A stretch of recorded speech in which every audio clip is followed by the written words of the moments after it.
Hello friends, today we are going to react to a great video put on by Blue Jacket 66 all around autographs, focused around vintage autograph cards. Are they real? We're going to talk through it. Stick around.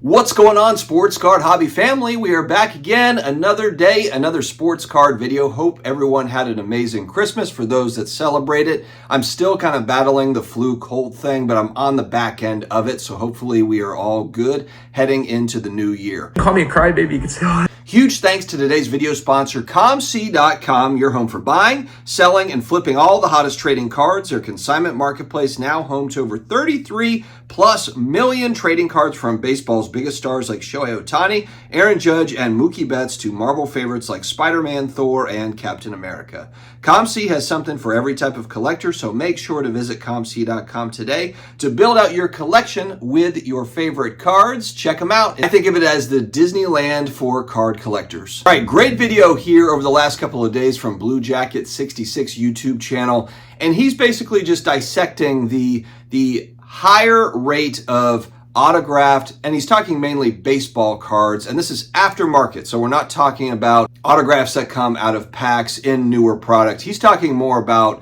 you know, on-card Mickey Mantle autographs that are in person that are after the fact. And what he's saying is he's seen an uptick here over the last couple of years of these types of cards hitting the market, and he's just questioning it, not taking a hard stance. It's more about, here's a topic of conversation, throwing it out into the universe. What do you guys think? He does throw out there, and the one thing that I do applaud him for, because I feel like, you know, a lot of collectors just turn a blind eye to this, just kind of hope for the best. And I brought this topic up previously, going back a few months, and I was just kind of talked down to as a newbie that I don't know what I'm talking about.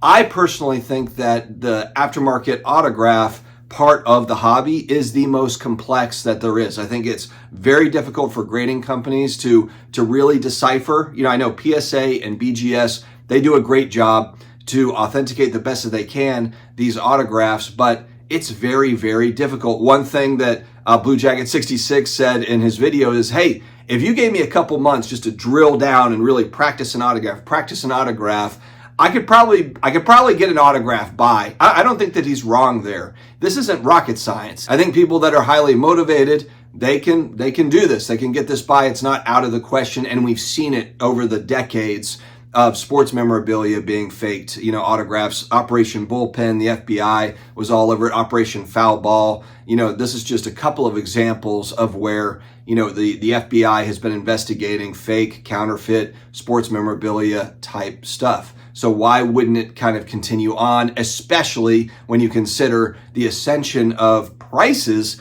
over the last few years, the market just going kind of like this. I understand there's been a pullback, but a lot of this stuff, whether it be cards or sports memorabilia, is still way more expensive than it was 5 years ago. And people were doing this counterfeit stuff way before, you know, cards were at these prices. And you'll have to watch the video. I'll put a link down in the video description, but he does show some data look at memory lane auctions and looking at heritage auctions. And basically it's kind of a 10-year look back where he's looking at 2023, how many autographed baseball cards and how many of them are Mickey Mantle compared to what you saw 10 years ago. And in many of the cases, you're seeing very, very few that were on the market back in 2012, 2013. And then you see maybe 50, 60, 70, 80 that are in these current auctions, winter auction or January auction or whatever it is.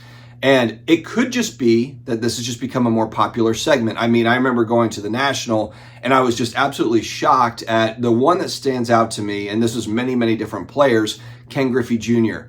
You know, the amount of graded, Ken Griffey Jr. autographs that were aftermarket. So, and they're rookie cards, you know, so it might be the Fleer rookie, it might be the Upper Deck rookie. And just a lot of dealers had these. And of course you can go at Griffey signing, you know, you can get a lot of these autographs and it, you know, it makes sense. He's signing all the time. It's kind of like Drew Brees is a guy that signed a lot. And while I'm saying this too, look, one of my favorite cards and one of the biggest purchases I made in 2023 was this card. It's an aftermarket. It's one of Drew Brees' best rookie cards, and it is signed by him with an inscription. This isn't pack pulled. This is aftermarket. So I'm speaking from someone that's gone in on this, and I also am skeptical. I didn't see Brees sign this card specifically, but I just do love the card. PSA did authenticate it. I've looked at hundreds of Drew Brees, maybe thousands of Drew Brees autographs. It looks good. I'm in a Drew Brees collector forum where we see a lot of bad autographs all the time shared into the group.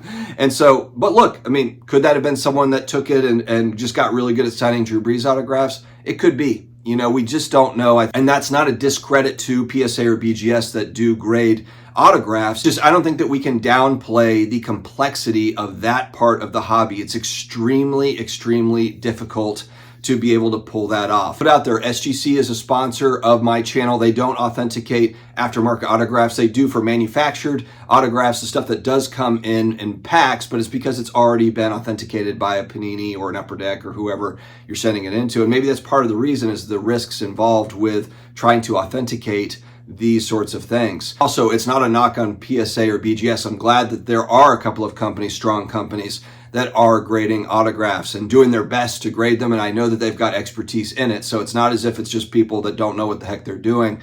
I think they're doing their best, but we just don't know the percentages. I think the people that really operate in that space a lot, they assume that 95% of the stuff that gets authenticated is good. I am a little bit more skeptical. I think that it's far less than that, but not because I think that they do a bad job. Again, I just think that it's extremely, extremely difficult. I also think this is a big reason why the in-person autographs at shows are so popular. I think that's why it's such a big draw. A couple of good shows, Philly and Chantilly, do an amazing job with this, as well as the National. You know, you've got them on site, and I think the great part of that too is you get to meet them for a second.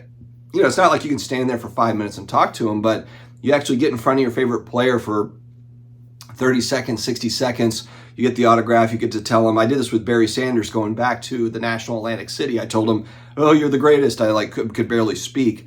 You know, but there's an added element of coolness when you get to kind of meet your favorite player there for a second, get something signed, and then you've got the peace of mind of like, okay, you know, I saw this happen. And then usually it's JSA or Beckett or somebody's on site to authenticate that for you. And so you're all good there. It's a great topic for discussion because I think it's something that each collector's got to figure out what's your risk tolerance. And again, I have more of an issue selling. You know, if you're going and you're selling unauthenticated autographs, that's where it gets a little bit hairy for me. But I do understand the buying unauthenticated autographs. If you think something's cool, it's priced well, and then maybe you're trying to get it authenticated through a PSA or a BGS, and there's kind of a fun element of that as well. So I understand all sides of the argument, but there is an extreme complexity, and you do have to wonder, is it just because the stuff is getting more popular, or there's some weasels out there that have got their Mickey Mantle pens out there writing up a bunch of these, or at least writing up a few?